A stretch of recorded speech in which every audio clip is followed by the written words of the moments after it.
You're live. It said I'm live. Um, I guess it's gonna catch some of what we're saying because it's like a delay, a Oh, there you delay. go. It's live. Wait to see. There's four. Okay, you're good. You're good. That was it. What was that then? That Yep. was YouTube. That was YouTube asking permissions again. Yeah, they never asked me for position. I mean permission. Okay. Okay. That was a first. Okay. You're good then. You're good. Yeah. All right. Yeah, we got a couple of things we want to talk about. How's it going, everybody? I don't know how I want to start this off because I think the beast is gonna come on and just get everything riled up. But let's talk about the content creators. I think it's a distraction. Cause Yeah. what you think? What y'all think? Well, what kind of I think it distraction we might talking be. about? I think it's a What you think? distraction from the current gameplay environment, like how people are calling out like the cheese in the game, or like how like broken it is. So it might be like a discourse to try to make it look good if these creators are playing it quote unquote correctly on like a live stage, but the game itself online isn't like cheese free or spam free. Like there's still stuff that's like unrealistic that you can do in the game. So I don't know Yeah. about this creator event. I don't know if it's going to be useful to Undisputed or if it's going to be helpful in any way to bring more numbers, but it's interesting for sure. I think all the cells they got is what they're gonna literally. That's what they got right now. That's it. It's no more gonna come in at this point in the game development unless the game Yeah. actually change. It got to hugely change. It got to be like a massive change to what's going on with this game, and they got to find a way to sell DLC because DLC is their lifeline. Because if they can't sell the DLC, they actually have to pay these boxes out their pocket. The DLC, they get a percentage off of it. Yeah, so I don't know what this event is just sketchy to me. I wish somebody come Yeah. on and they talk about it. Not going to attack you, but it's sketchy Well, because what's gonna happen is everybody gonna pick apart the event, and I'm gonna be one of them people. I think I'm gonna record it, or if they're gonna record it, I'm gonna take some video footage. Like, see, look, y'all playing a broken game. Look at what happened in this game, and y'all trying to basically advertise it.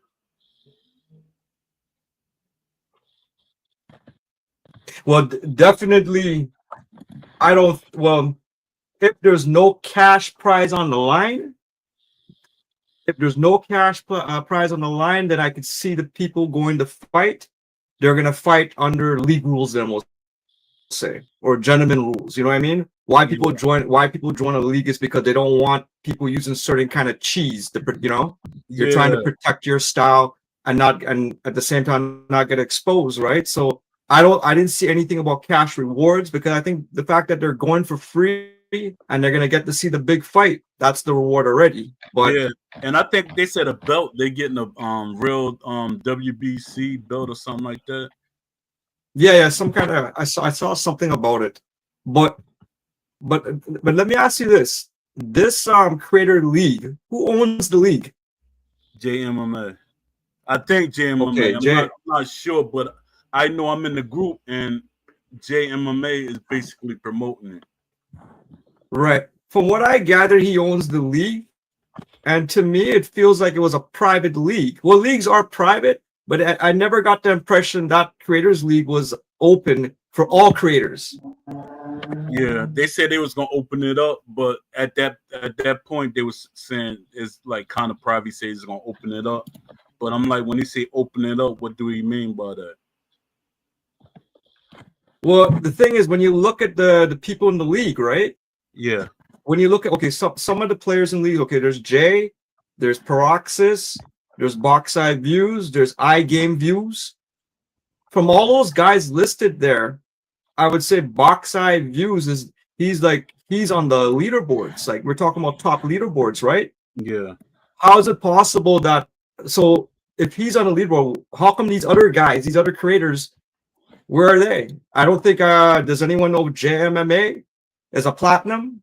Does anyone know if what's the other guy's name? Proxys, is he a platinum? You know what I mean? Yeah. From the last time I saw, when I looked at the records for that league, I think JMMA was like 0-2, 0-3. So how do you reward people who have losing records in your own league to send them to this thing? It doesn't make any sense. Yeah. I think The only thing, I think it has more to do with their popularity. Yes. And now they did mix it up. There's when it comes to business, popularity helps them sell or get fans interested. I guess that's what they're doing. But like going back to the thing, look at their records. How many of these guys are actually really on the leaderboards of platinums? You would figure that if they had a creators league that was open and it was fair, you know what I mean? Like fair that, okay, we're trying to take the best people. I don't really speak, I never really speak good on him, but what's his name? A Clockworth Orange, whoever his name is. What's the other guy's name? It's Mega. How come those guys, they post a lot of content. You know what I mean? They post a lot of content. They have good rank. Cook's the Great. Huh? Oh, Cook's the Great. Oh, Cook's the Great. Yeah, Cook's the Great. Boy. Heated. Cook. He's heated. Huh? He's heated. I think he is. But before I tell you why I think he is, like he has over 11,000 subscribers, and that guy that I watch his stuff, like he's like a newscaster for Undisputed. Yeah, but he's not. I don't think he's affiliated. He's not affiliated with them. Like for example, when I say affiliated, is JMMA affiliated with Steel City? Yeah. Is there any kind of affiliation? So. Yeah, I think he got. Like, but what is the Yeah, probably. There's affiliation. Probably. Okay, so we're speculating a bit. Everything in his body defend him. You know, I'm not talking bad about you, Jay. I'm just, I'm visual. I'm going by visual what I see. You know, it's not. I'm not saying nothing bad about him because Jay look out sometimes for me, but let me say the bad stuff. Let me say the bad stuff. I'm gonna wear the hater hat, right? I'll wear the hater hat. But it's not me. Yeah. But look at Crooks, man. That guy puts a lot of work creating content for Undisputed, but he's not part of that league. Why? Yeah, that's crazy. His record and Marvelous. His record.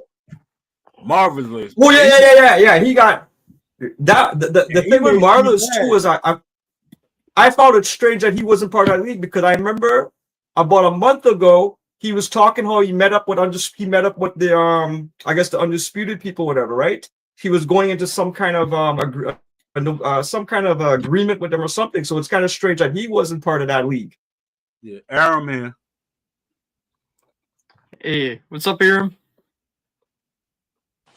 Hey, what's good, everybody? All right. But yeah, going back to Crooks, man, I was watching his live cast yesterday, and to me, it looked like he was salty, man, because a lot of people were in his stream, and they were coming at him. You know what I mean? They were coming at it, and eventually he didn't want to broadcast. But I'm just kind of looking at him. I'm saying he must be salty. I'm thinking. Yeah, because you can't get. Because a lot of people feel like Steel City owed them something. Like a lot of these content creators and stuff. That's why they like go over the board protecting them, thinking that Steel City gonna give them stuff. But I'm like, they're not entitled to give you anything. Like Jay, he knows how to talk to them. So Jay got what's his name?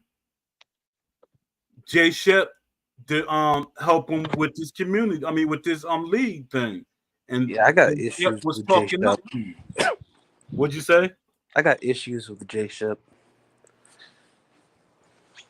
I do, and then I don't. I really don't like to talk bad about him because he looked out for me a couple of times. That's why I really trying to be silent about certain things. It's a lot of things because me, people always feel like I'm a gatekeeper about certain things. I'm not being a gatekeeper. I just speak what I know and I experience. It's not no gatekeeping. I think that when it comes to things like people trying to defend a narrative of a person trying to defend like or be a gatekeeper and stuff like that, there should be like a definition of it, because a lot of people use terms and definitions of words really loosely without it actually being what that word actually specifically means. So words like gatekeeper and stuff like that, like when Gub calls you a gatekeeper of certain things, like I don't agree. Yeah, I think a lot of times people just talk out the side of their neck and just they use words that a lot of people probably don't normally use, and they feel like it has a purpose or there's some intention behind it. But to me, when it comes to actual gatekeepers of the community, especially when it comes to this game, there's not really many, and the people you could specifically probably pick on about that is more so towards people in the Discord than any of these content creators, because you've got people like Proxys who's actively stopped basically playing the game for the most part. The only time he plays the game is whenever he's doing the event. JMMA, he was supposed to be streaming more a few months ago, but he doesn't continue playing the game avidly, even though for a lot of people the game is in a better state. But after this recent patch, I've started seeing a hard heel turn where a lot of people are now saying stuff like, it's the worst it's ever been. So it's like we come this far and this many months pass, and yet we see how far down this game has become. Like, it's like when you think of the narrative of, or you hear the philosophy of like it could always get worse. Like Steel City, there is no worse. It's like they saturate at the bottom of a bottle. Like it's just it's like you think it gets worse, or you think it could get worse, and then they show you what worse is. So, you're right. It's like they kind of top themselves. They're like, oh, you think that's bad? Watch this. Exactly. Like every update. Like, I'm not trying to be disrespectful, but a lot of these updates are kind of harming the game. They're kind of degrading it a little bit. Personally, the early access builds of Undisputed were a lot better. And I mean a lot better. Like they were more realistic. I mean, towards the end of early access, before the full release, they kind of broke a little bit. Yeah. But from what I saw on like the 0.1 version of Undisputed, that was probably like the closest we're ever gonna get to like ESBC in terms of like the mechanics and the graphics. I got to play on Jay's Parsec, and everything felt so much better. Like physics drove the knockdowns and the knockouts. They weren't an animation that had slow damp time or slow dampening speed, which now makes the characters fall slow. They were more physics handled, so they fell depending on your momentum of the strike. Or not strike, that's an MMA term. Your momentum of the punch and where you hit them from. Yeah. Because I keep hearing developers, they keep saying, what happened? And I'm like, I don't work for Steel City. I don't know what happened. The wrong people, that's what happened. Yeah, that's 100%. Yeah. That's 100%. Because I look at this game and I see the state that it's in, and I'm just like, I feel like I don't want to say it could always be worse, but it's like, because when you say that, that's when it gets worse. So it's like for instance, I remember earlier this week, I had said like 3 times, hey, when is the roundtable? When are we gonna get an update roster to the site? There's silence. There's crickets. There's nobody saying anything. None of the devs are saying anything to the question. And then all of a sudden, Poe pops up and he asks the same question with a GIF. And Sibi responds, it's not going to be this week and it's not going to be next week. So then it's like, so you're telling us you're on the final stages of producing it and putting out. But that was like 3 weeks ago. What Yeah, have they y'all been lying. doing this time? They Yeah, lying. Yeah. AJ Pax, he said it exactly what was going on. They're not giving us no round table. If we do get a round table, we might get it October, November, if that. That was just a distraction to me. Because what's Yeah. taking y'all so long? Because they kept saying, "Oh, the workers is not in the studio for us to do the round table." What the workers got to do with Will, and 3 other people? That's all they always there. Ash needs to be there too. Yeah. They did. And I don't understand. They did round tables without Ash. Yeah, Yeah, but they Ash need- specifically needs to be at this round table. Yeah, There's no this reason one. why Yeah. he should This be at the one, round yeah, table, definitely. and this game has gone this far down. Yeah, Ash needs to be at the roundtable to address the issues. And honestly, I've never heard of a video that takes weeks to finish. Like they said, they had the finishing touches done for weeks, working on them for weeks. Yeah, that's So, crazy. you know, and I know a Nowadays, little bit about. it's There's crazy. a little bit of things I know about, like video editing. So I'm not sure what's taking so long to finish up the video, It's the or devs. supposedly. It's the team. Yeah. I think what they tried Yeah, to but do. Go ahead. Yeah, but if the workers aren't there, you could just say it sucks to suck, but you're not here at the studio, so we're gonna find someone else to be in the roundtable. I mean, I'm not trying to be rude, but if your workers aren't there, don't let them hold you back. Find someone else that's willing to actually be at work and like produce or contribute to the conversation during the roundtable. Yeah. I think one of the biggest issues that they had going into this roundtable was they tried to set it around based after the DLC to see the reaction of what it was going to be like after the patch and after this recent DLC. So now that the normal consensus right now of what the game is right now is it's in a bad, tragic, dog water state. Now they're trying to figure out how to make this this roundtable at least hit on the on parts that they're actually willing to discuss without having to address the underlining issues, the bigger issues. Like for instance, if the devs that they've recently hired have touched on anything when it comes to these latest of patch notes and stuff like that. And because if that question gets answered, it tells you either A, they're not giving you their best foot forward, so they're basically done with the game. Everything else is going to basically just be a DLC rollout, or B, they're just holding everything their best, basically the best parts of what they have going. They're just putting everything into Undisputed 2. So that means that basically all these patches, it's just going to be worse. It's going to be either worse or it's just going to be mid-tier from what we expect it to be. Yeah. But you ever notice that in the Discord, they're not active like they used to. They're like real sporadic about it. They're not like they really don't care. You'll see their name pop up, but you don't see them like actually communicate. Yeah, because they'll have their have their thing, their avatar as like silent or whatever the heck they do.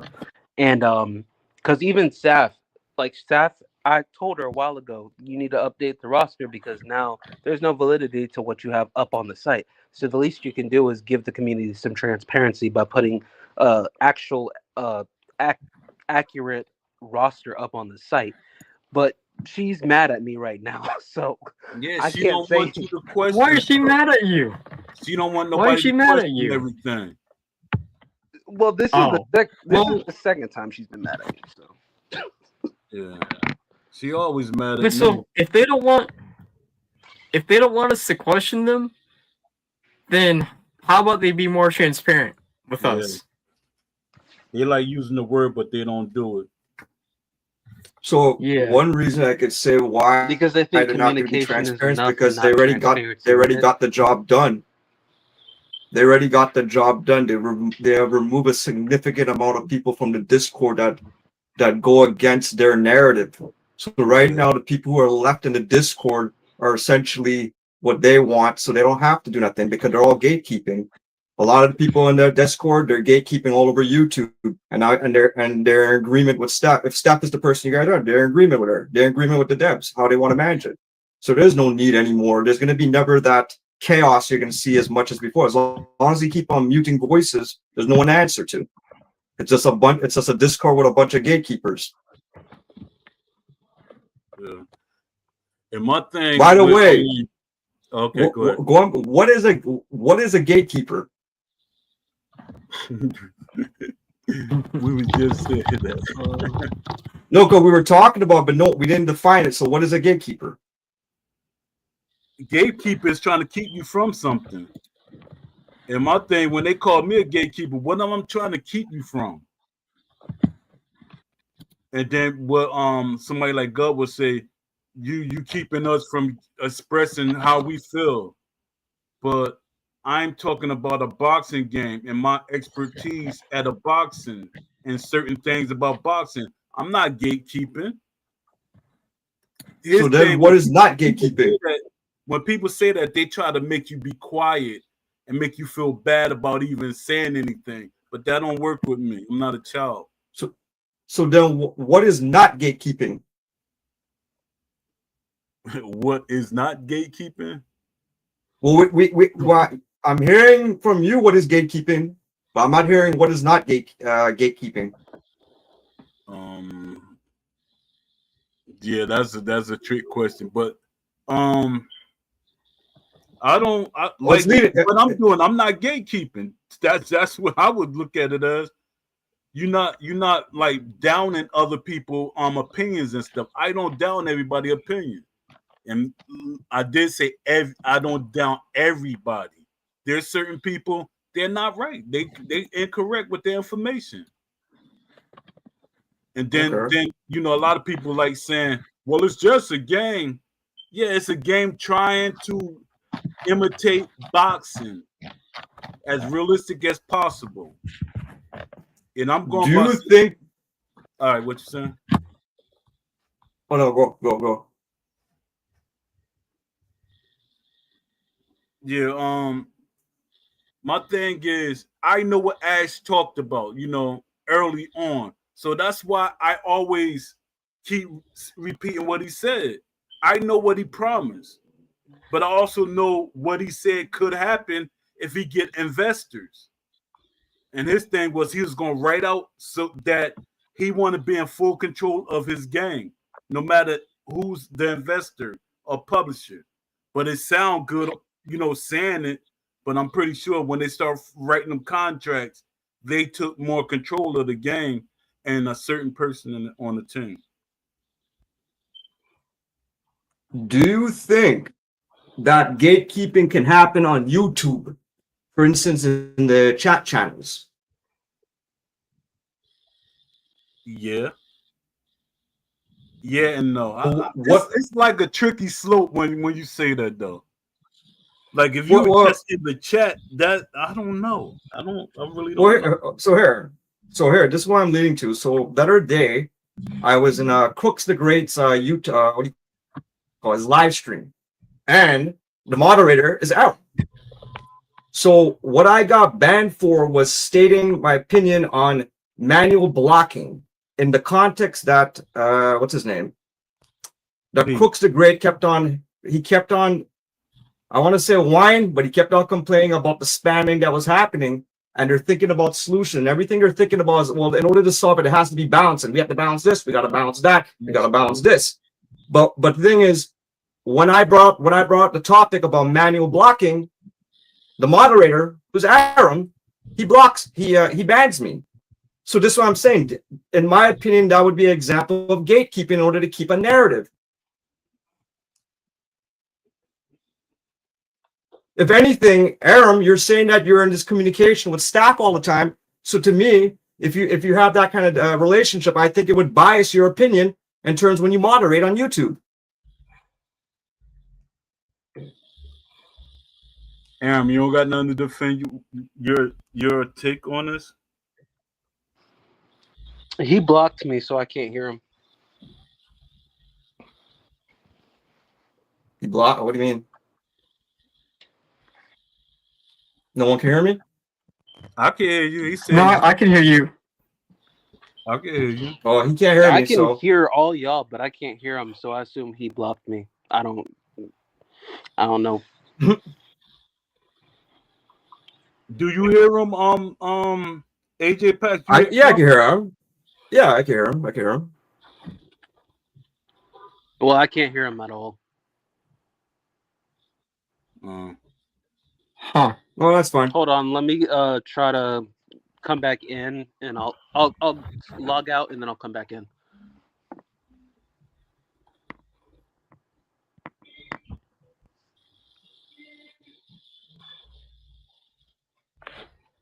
Yeah. Wait, so someone's blocked in the talk show? I never know. I never blocked nobody in the talk show. Oh no, Aaron was saying he couldn't hear JPEGs or something. Yeah, he said he could hear us. Well, he but said couldn't- he said I blocked him, therefore he can't hear me.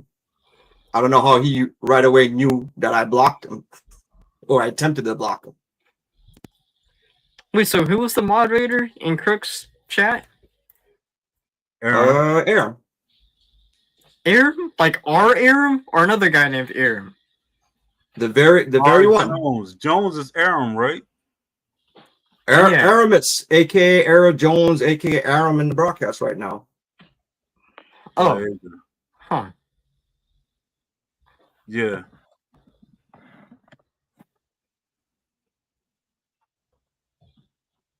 Aaron, you there? Yeah, I'm here. Yeah. Check 1, 2, 3. Can you hear me? I can hear you now. Okay. So we're going back to the okay. So I was asking the question, what is gatekeeping? Because it came up. So Poe gave the example of gatekeeping, but then we went on to say, what is not gatekeeping? And we didn't get too many responses on that one, but what it led me to was that, can gatekeeping happen on YouTube? Can it happen on YouTube chat channels? So the example I was giving was the other day, I was in Crooks the Great's live stream, and I was in the online chat, and Crooks was complaining a lot about the spam he was experiencing while playing online. So eventually, you're seeing everybody's giving their opinions, and what I'm hearing Crooks the Great is he's saying that everything has to do with balancing. It's all about balance this, balance that, balance that. But my opinion that I gave in the chat was manual blocking would solve that issue, and obviously he didn't agree with it, but I didn't swear. I didn't make any, I guess, any kind of remarks kind of thing. It was my opinion that manual blocking would be the answer to it. And the moderator that day was Aaron. Mm-hmm. And eventually he banned me or timed me out. And why was that? I just explained it to you. Okay. The reason why you got timed out specifically was because in that moment you were calling a lot of people a specific name. I forgot what it was. It wasn't a bad word or anything like that, but you had called them something specific. And a lot of people on that chat at the time were calling for you to be banned because you just were getting disrespectful with the what do you call it? Commenters and stuff like that. You're lying. You're lying right now. I'm not lying because and I'm being frank with you because you can't say because if you knew what I said, you're making an accusation that I said something there is no that you're not supposed to say, and you cannot say what it is. I'm telling you exactly. Was it a curse word? Was it a racial? Was it something racial? Was it a curse word? Specifically disrespectful or hateful? No, I did not. Well, so then what is it? So what did I get modded for then? You got moderated for because a lot of people were calling for you to get banned because you were having an argument with a few people in there. You were having an argument with Crooks as well. My job as the moderator over there is to moderate. If you are creating some kind of dysfunction and stuff like that, it's my job to make sure that those people are handled. And what was I discussing? Were you banned or were you timed out? What was I discussing? What was I discussing? Hey, guys. No. Were you banned or timed out? Discussing? Were you banned Here, or timed I'm just out? straight up. You're skipping over what I'm talking. I was I'm discussing asking, manual were you blocking. banned or What timed would out? turn a Because you're manual trying to make it blocking seem like discussion you were into a banned ban? and guys, you were timed out. guys, I'm just hey asking. guys, we're taking away from the show. We gotta get back on track to like the community voices. We gotta talk for the community, dude. No, You guys can talk about this so in so DMs so if you guys have Leafy. beef. So Leafy. So what we're talking about is gatekeeping, right? No, dip, So blocking when was Aaron 5 came, minutes ago. when Aaron came in, he said that a lot of people do not know what the definition of gatekeeping is. And then we Okay. kind of sidestep. So I came back to what is gatekeeping, and I'm giving an example how gatekeeping can happen on a YouTube channel in order to keep the narrative. Gatekeeping is banning Okay, you, not correct, timing but- you out in the chat. Okay, if you guys have beef with each other, you guys can get that. And yes, we're trying to, advocate for the community on our podcast. I agree. It's a voice for the community. I agree. I can focus and stay on task. Can AAJ? Well, I asked, how do you ban somebody for speaking about manual blocking? You were not banned. You were timed out, and I told you why. Next. Okay, and if I'm timed out, what did I say? You never said you can even I literally just at told least you say I swear or something why. or said something racial. I did not say that you said anything racial. I told you the reason why. You were having an argument with other people that was creating an issue in the chat. That is the reason why you had gotten timed out. You were not the only one who got timed out. It was another person who was creating dysfunction and issues in the chat. It was not specifically just you. Why is manual blocking dysfunction? Why does that cause No, I didn't say manual blocking. if somebody's saying manual blocking? I did not say manual blocking was dysfunction. We're taking away from the show over this conversation. No, Guys, Leafy, what it is that I'm trying to. This is what you call gatekeeping. It's hard to sell it, but that's what happens. And if you think about it, Aram's saying that he has this relationship with staff, so he has to keep the narrative. When he goes back after, yeah, you can laugh, but it's simple as that. It sounds stupid. You're the one talking about the staff all the time. You are the biggest conspiracy theorist with no facts. You have you just talk out the side of your ass. Like you just say a lot. Guys, can we please take this into DMs and get back onto the show? And y'all taking away from people because everybody on YouTube complaining about y'all going back and forth. This is a DM talk. Yeah, talking DMs. All I'm saying is that we were talking about what gatekeeping is, and I'm giving examples how gatekeeping happens. That's not an okay. Yes, you're giving an example, but you're also creating an issue with one of the people on the show. We need to get back onto the topic about boxing video games. You guys can talk about this in DMs and hash it out. It doesn't have nothing to do with action. I'm just giving an example. Yeah, I'm giving examples. All right. So, what y'all think about the event? Let's talk back about that. What do y'all think about the content creator event? I think it takes away from the real problem. Yeah, the game is dog water. It's in a bad state. There's nothing. For sure. There's nothing that you can positively highlight that makes it seem like this is a beneficial thing.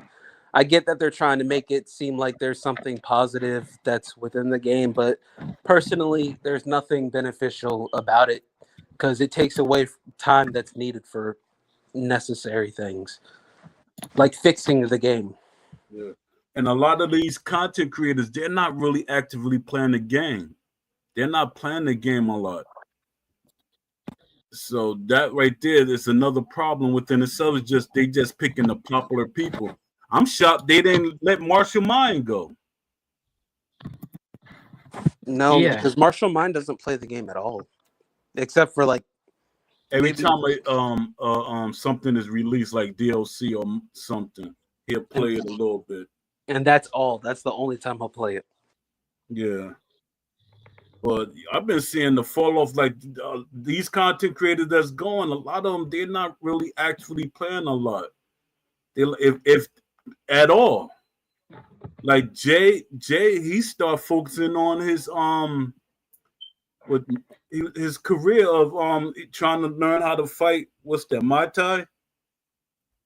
Muay Thai. He's practicing that, and he's like doing other videos and stuff like NBA 2K and stuff like that.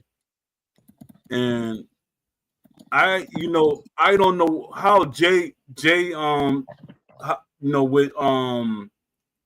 with this game. I don't know what's going on with him because I don't really see a lot of videos. Like every once in a blue moon, I happen to actually see. I'm not saying that he don't play the game at all or anything, but I don't really see him pop up on my timeline. That he's playing the game actively every day. I don't know. But then you got who that game you watch, he play a billion games. I don't know how he's in the in this thing, but he has a huge following. That's why he's going. Well, one thing I had posed earlier, how many of them have platinum records? I know, Box Eye View has one. Yeah, but I don't. Peroxide don't have one. JMA don't have one. But these guys were selected. You know what I mean? Fight Night Finest. I don't know how he fared. I don't know. Night Finest is actually one of the best. The three people I'd say have the best chance of winning is between Fight Night's Finest, I'm Cold Blooded, and Box Eye View. I think they probably have the most experience when it comes to actual people who have been around boxing. JMMA, he has a decent chance, but one of his biggest issues is stamina. He's not good at keeping up his stamina, and he likes to fight in the pocket. He's not a person who utilizes much of the movement, so I think that's going to be something that hurts him, and is more detrimental, especially against people like Fight Night's Finest or I'm Cold Blooded. So I'm not sure exactly how they have the fights set up, where it's like this person fights this person this day, or this person fights this person on this day. But the people that I think had the best chance of winning are I'm Cold Blooded, Fight Night's Finest, and Box Eye View. So, but when it comes to Dark Side too, actually, Dark Side, he's a dark horse for me because he knows the game in and out, and he's one of the best players that I've seen. So that's my 2 cents on that. I think if you put Beas in there, like if the Beas was a part of the event, I think he'd smoke him. He's really good at the game. What's the reason why Beast was never part of that Creators League? They don't like him because too outspoken. Yeah, no, he's too truthful. Is it truthful or is it passionate? Because that doesn't always go. Doesn't always align. That's me, because I'm truthful and passionate. It's fine being passionate, but it's the way that you put your passion in. There's got to be truth with it.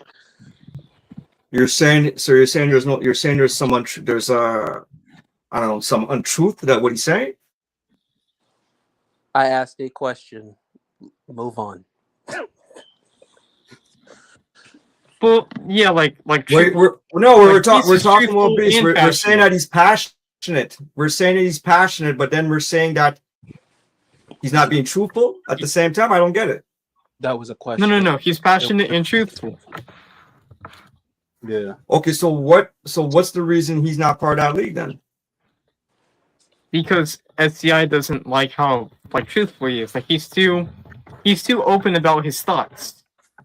Because in a lot of his videos, he breaks down the science, science and the background on because he boxed and he sees there's issues with this game, and he's very passionate about trying to get this game better. But people misinterpret it as if he's attacking them. But he's just he's trying to advocate that it's not great and it needs work. Yeah, like they were saying that he was saying a lot of threats and stuff when he was in the community. That's why they banned him. That's a lie. All his threats and everything he was saying was after the fact. Because I says, y'all mods, y'all could go back and see, because y'all got all them old posts. Y'all could go back and pull them up. he never threatened nobody while he was there. He was mad and saying stuff, while he wasn't there, and he wasn't, saying it in a Discord. And my thing is, what a person say on their private videos and stuff, that's their private videos. Because I disagree with Steel City a whole lot. And Steel City watches a lot of my videos. Like on Yeah. LinkedIn, you can see who watch your stuff. And Steel City watches all my videos because I post them on LinkedIn. You're not supposed to. That ain't what it's for. But that's what I do. So then Beast is being gatekeep. Yeah.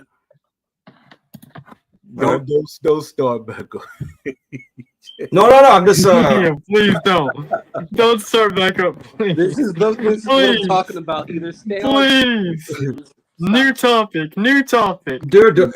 It's my opinions. You can't tell me what to focus on. I'm focusing on the topic, man. Yeah, I know. You gotta stop doing that, Aaron.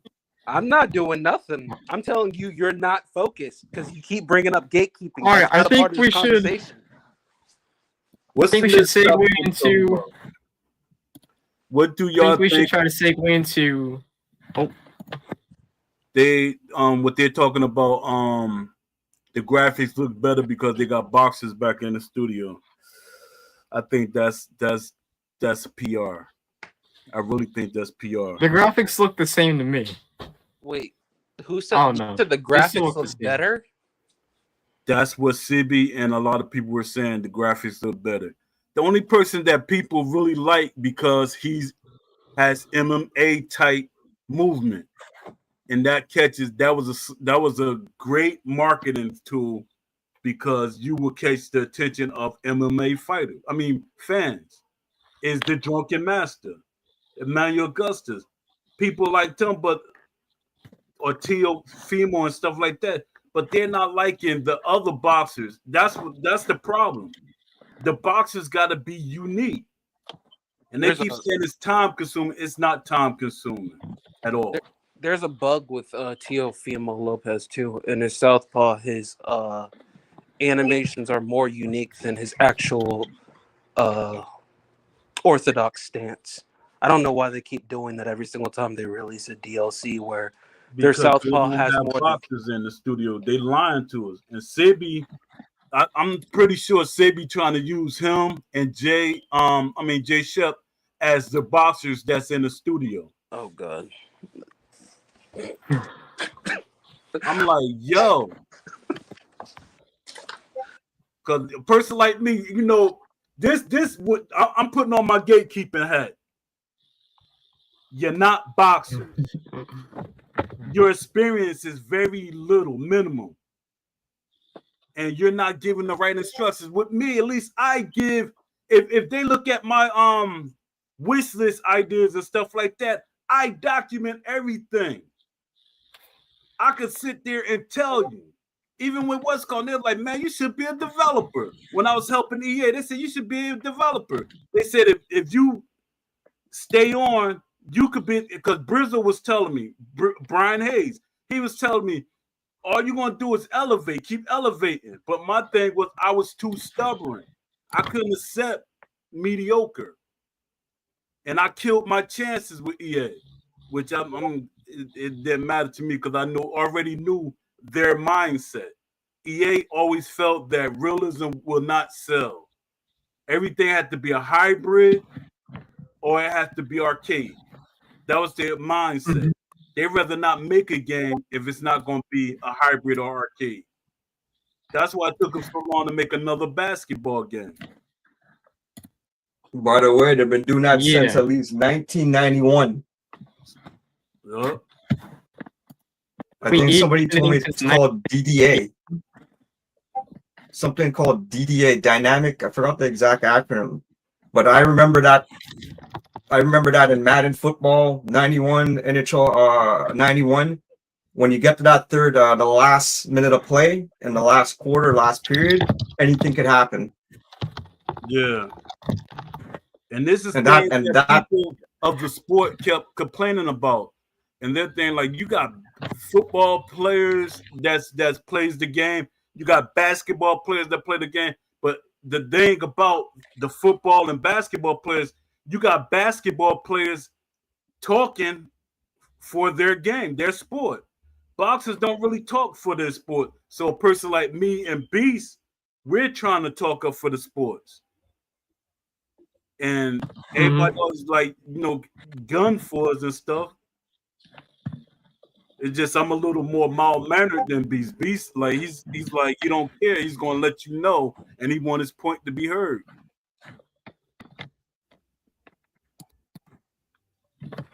Your thing got a what is this? It got something near it. It got, I guess your connection. It went away. I think your connection was low or something. Yeah. So what's the other topics? I had a few topics we wanted to talk about, and I was leaning. But yo, we talk about Alpha's offline sliders. Should we talk about those a little bit? You could talk about that. I'm gonna look at one of my old templates, but you could talk about bring that. All right. So Aloha has presented an idea for an offline sliders for unlimited. So essentially, what these would do was you could customize how the gameplay feels, customize the CPU tendencies, and the punch patterns. So we're gonna go through. I want to list off a few of these and just get your thoughts on them. Okay, so we have CPU offensive awareness, which is how often the CPU would punch. CPU defensive awareness, how often the CPU would block, slip, or dodge. A flash knockdown slider to determine like how often flash knockdowns could happen. And the same thing for a flash knockout slider, how often flash knockouts could happen. Punch speed. I think this is probably one of the more interesting things on this list. You could determine, or you could edit how fast your fighters punch in the game. And if the community could customize the sliders so they could determine like how realistic the game is. And next we have foot speed. So that's like how fast the footwork is all around during your match. Separate stamina sliders so you can determine like how quickly it degrades, how fast it regenerates, like how it'll degrade over time. Punch accuracy. So that's determining like how often your punches will hit. Like if you're moving and punching, that'll be a factor. If you're just being idle and you throw a punch, that'll be a factor. Arm fatigue. So it's how tired your arms will get if you keep spamming a punch. Well, not spam, but keep like using that punch or using that arm, or like when it gets hit, how it'll degrade. Counter window. So it's like he wants to be able to edit the counter window so it's either a longer counter window or shorter counter window. And a block depletion slider. So it's like your block health and how fast the block will degrade the more you hit on it. So if you're hitting on a guy's arms, he'll get tired and that block will drop. And then outside of those sliders, there's new options that he wants to add. So fully editing and customizing licensed boxers' styles, traits, attributes, and attire. Picking simulation mode and career, which is absolutely a huge thing. We need that. We need to be able to pick simulation and career mode to have a more authentic and realistic experience. Changing attire for career mode on your licensed boxers. Locking traits in career mode so you can lock traits on your boxers to make them feel different. Seeing the rounds in simulation mode, which is a huge one. I assume that'd be like the heads-up display on TVs when you're watching a boxing match, like the rounds, the time, the fighter names, and that's it. No stamina bars, no health bars, no nothing. Display video option, so you can determine if you want it to be at 60 FPS or 30 FPS for like better performance, or focusing more on the quality of the game. Setting punch patterns on your licensed boxers to see like how often they use their jabs, their straights, their hooks, their uppercuts, the body shots. Rock and spaghetti legs. This would be fantastic if they added it. It'd be like, you know how in boxing matches when you get rocked, your legs kind of give out from under you. That's what he wants to implement into the game. is being able to have like rocked or spaghetti legs, so you're slower moving backwards, but you have less control over the boxer. And then finally, we have a resolve impenetrable block on CPU. So the CPU block becomes more impenetrable, making it impossible to put down because of the high block strength. So, fighters who prioritize defense, like Floyd Mayweather, who's another one that really regards high? George Foreman, even though these guys aren't really in the game. Ali, those guys.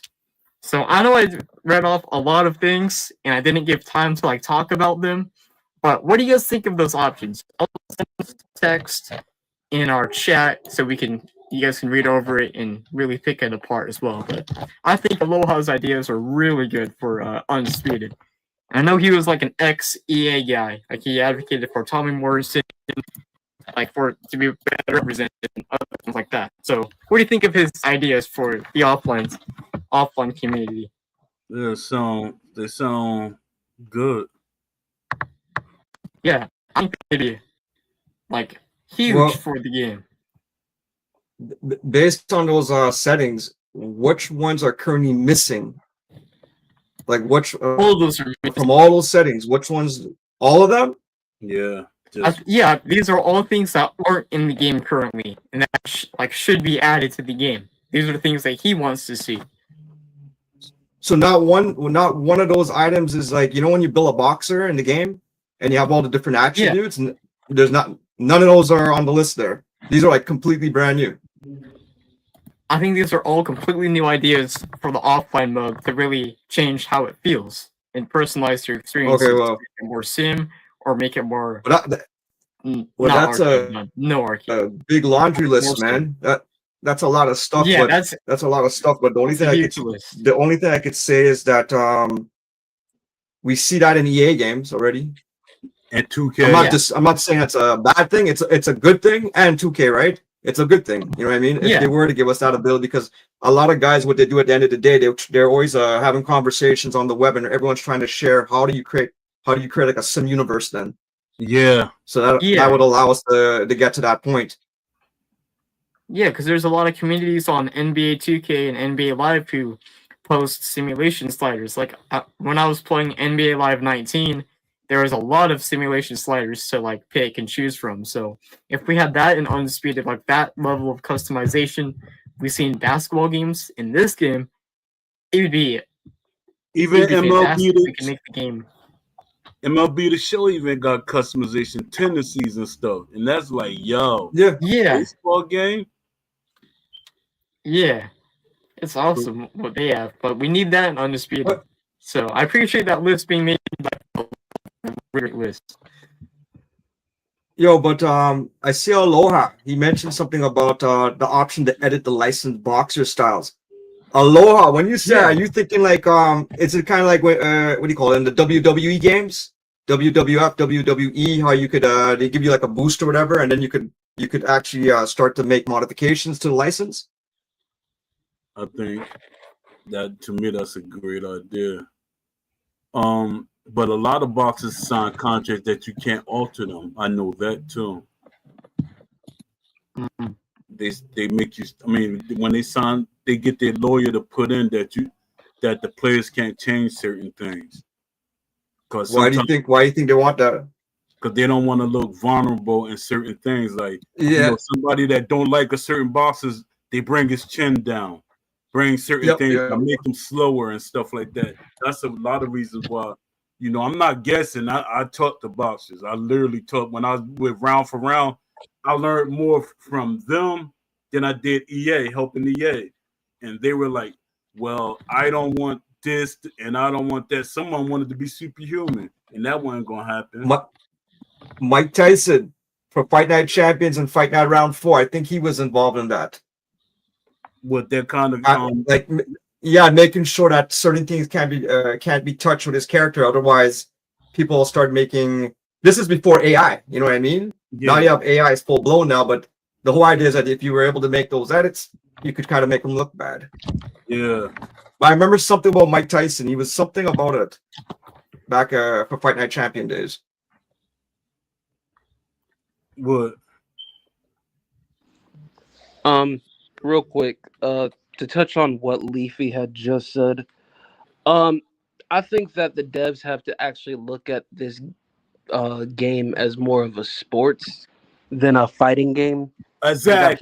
I feel like there's a lot of Yeah, I feel like there's a lot of yeah, yeah. intricacies that are missing that you would see normally in a sports game.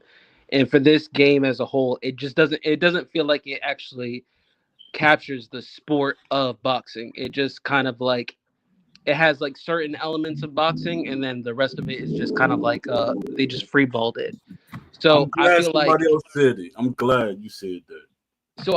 when it comes to like especially the offline community, which would benefit everybody as a whole, I feel like the devs have to look more into like the actual intricacies of boxing. Like they have to see what 2K does for their offline community. Because I play 2K. I didn't buy it this year, but I typically buy 2K every year. And a lot of things that y'all had listed is the things that you see in an NBA 2K game, and it perfectly encapsulates the sport. Like you can do anything when it comes to fatigue, stamina, like there's so many things that you can actually edit when it comes to the offline modes. And I feel like that's a huge thing that is missing when it comes to offline with Undisputed. It doesn't have nearly the amount that 2K puts into its offline community.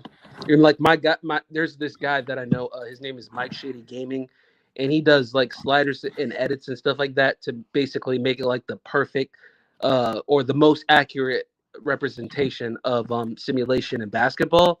And he does a great job, and he does sliders, like he gives like videos showing how to do like all sorts of edits, like when it comes to like the speed of the game, like just it captures all the moments and stuff like that. But I feel like when it comes to things like this, when it Undisputed, you can't really do stuff like that because you don't have nearly the amount of quality when it comes to offline mode. Yeah. And to me, it could be a huge thing because that that keeps the people from leaving. So they'd be like, well, if it's not working online, I could go offline and I could do this and do that. Because the Operation Sports boards, they got people doing edits on the basketball players. They got all these different tendencies and stuff. And my thing is, why did they fire the AI guy? It makes no sense to me. When they did that, they was like, we don't need no AI guy because that's not important. But then they start hiring these other people. I'm like, that's crazy. Who is the publisher for this game? Play on Deep Silver. Deep Silver. Yeah. Do you guys know who Raven Court is? No, I think they might be a part of the because these I don't know who's the head of it, but they're part of that. Well, the parent company is, I think the parent company is called Playim, something PL, like something like Play Ion or something, right? Yeah, and then within Play Ion, you have Deep Silver, you have Raven Court, and some other end, but they're also consolidating right now. But one thing I had read, Raven Court is supposed to be their sim publisher. What? But they're the sim publisher. Raven's Court, they deal anything to do with sim kind of games.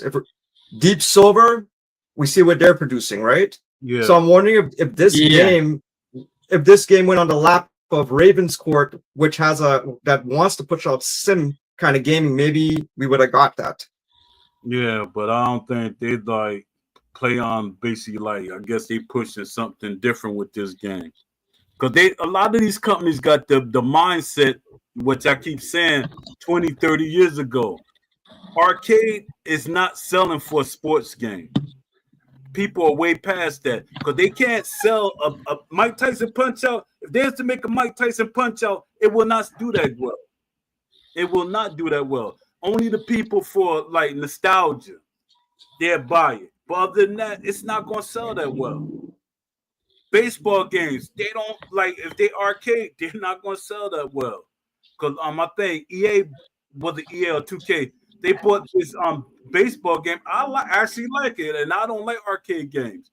And it's like it's metal something or metal slug or something. They bought that company because of its arcade content, and that was, I guess, that they thought that was gonna defeat PlayStation MLB The Show, and it did, and it didn't match the numbers. MLB The Show is a high quality game. No arcade game is gonna come up there and take the fan base. And all you're gonna do is quick money, like what I keep saying. A casual fan base, that's quick money. That's gonna last probably like 4 or 5 months, and after that, it's gonna die off. We like over a year now into what Undisputed is. It died off, and the sad thing is, the hardcore fans died off with the casual fans. They left with the casual fans. It's on Steel City is on life support. Heavy. Mm-hmm. It's on life support. Yeah. Heavy. Do you think they're gonna make a sequel of Undisputed? I hope not. I hope they try to make this game better. Because if they make a sequel, I'm gonna be upset. Because they're not. Yeah. They need to keep building on it, like Ash's original idea was. He was going to keep building on what they got. It was never going to be a sequel. But once They should just do what Yeah. R6 does. What'd you say, Aaron? They should just do what R6 is doing. Because R6 has been around for damn near a decade, and they haven't made like a sequel. Well, they've made like different parts of the game, but it's not like a sequel based off of the main.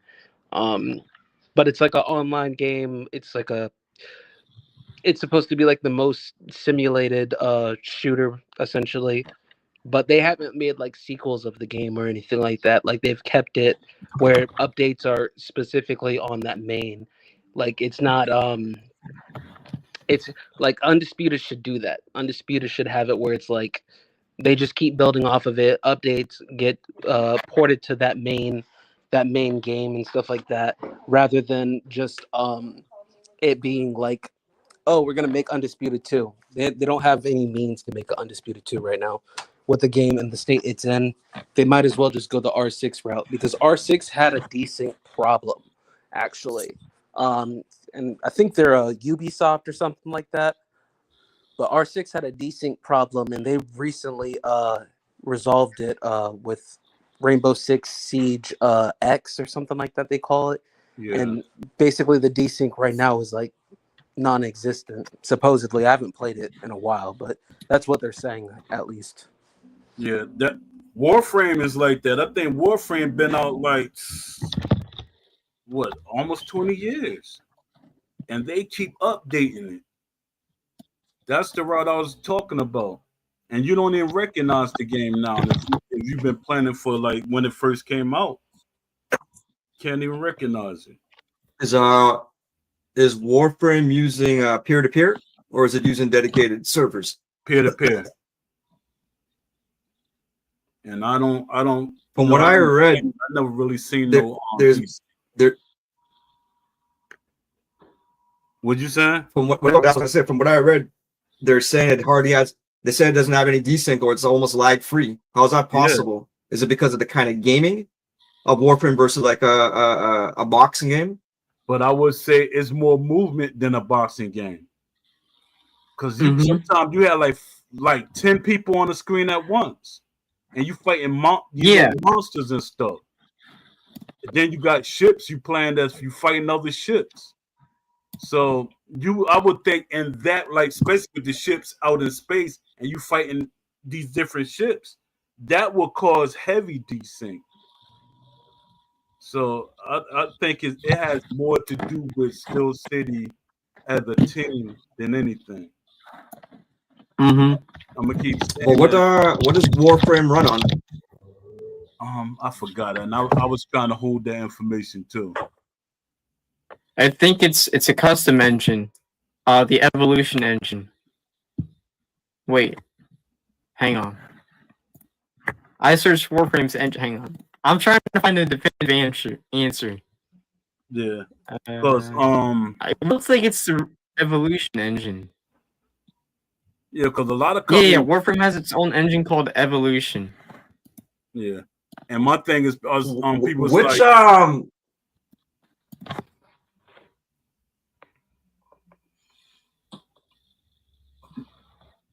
you got a brain fart or something? no, I was saying you go. Yeah, Warframe. Okay, I'll go. Right. Oh, there we go. Is the delay? Who right now for Undisputed? Who are they using for like their I guess their connection service? That's a great question. Isn't it PlayFab? Yeah, PlayFab. Yeah, generic. It's PlayFab. What is that? Yeah. Microsoft. PlayFab, yeah. Who does Warframe use? I don't know, and they're still considered an indie company, which I don't see how they're doing the EA. I mean, they're doing the Undisputed. I mean, Steel City. They're doing the Steel City because they're not. Your money and your team decides if you still indie company. Steel City love throwing that out because they figure when they say indie company, people will give them a break and they won't expect more. Then let me see something. But so right now Undisputed's running on PlayFab then, but it's peer to peer. With Unity system, can they go to the next level with it? I don't know. Or this is it. This is it. There's no other next level infrastructure or anything. It would be heavily dependent on what they can do with the netcode and if they can improve it. I don't know if they can resolve the netcode. But can Undisputed on Unity handle PlayFab dedicated servers? Oh, wait, Aloha Like, in the can it be chat. programmed or that's or What'd you say? Aloha asked if we all have Fight Night Champion. Yeah, I have Fight Night Champion. Man, you know I don't got no Fight Night champion, Aloha. I supposed to, but I didn't want it. I told him I ain't want no Fight Night champion. I don't want that junk. I literally said it just like that. I don't want that junk. But going this whole Undisputed 2, are they moving because they can't implement dedicated servers on with this Unity game right now? Is that the only reason they'll probably move? No. I mean, they can't even get Undisputed 1 ready. Yeah, they're trying to get a better setup. I think they figured if they get Unity, Unreal Engine, they got a better setup and a better servers and stuff. Cause from my research, it said you have better servers. I mean, it handles the servers better. It's a better engine overall. Yeah, the engine. A lot of things that they want to do. That's the best engine. It's easier to work on desync and the netcode with Unreal Engine. Like in general, with what Undisputed is ultimately trying to do, especially if they're going to actually ever add back-end physics, Unreal Engine would probably be the most viable option in comparison to what the other engines bring, like Unity. It's probably not the best when it comes to the multiplayer experience, but also having physics with it. So they're probably trying to move to Unreal Engine, not just because of what the game state is right now, but just because more benefits when it comes to switching engines. They're going to have a complete team dedicated to with Unreal Engine experience. So it just makes more sense for them to move to Unreal Engine. But do I think that they should make it a sequel? I don't think they personally should make it a sequel. Yeah. I don't think so either. If they move it over to Unreal, would they be sticking with the PlayFab connection service, or is there something beyond PlayFab? I think or something specific for Unreal Engine. I think they're gonna change that unless it's associated with whoever their publisher or investors are. Other than that, I think they're gonna change their servers. So, They'd probably try to get dedicated servers for the yeah. sequel because they're going to try to make it seem like they're more professional. So they're going to try to handle things probably the more expensive route than the cheaper route they did with 1. Yeah, they better because they got you bought another building when you got problems with your game. I'm like, they bought another studio? Say, yeah, they bought a they don't want to call it another studio. They want to call it a facility. Gov said, make it be. They don't have 3 studios. They have 2 studios in a facility. Man, they got 3 studios. Man, I don't care what they call it. And that's expensive. You taking care of 3 buildings, so you should be able to do other stuff. Yeah, I wanted to post the thing with Turkey Al Sheik was talking to I keep messing up his name, Obadiah something. Doing the interview when he was saying that he wanted this game to be better than Fight Night. He wanted it to be the best game ever, basically. And they pushed him out. They pushed him out and put and they used the other investors.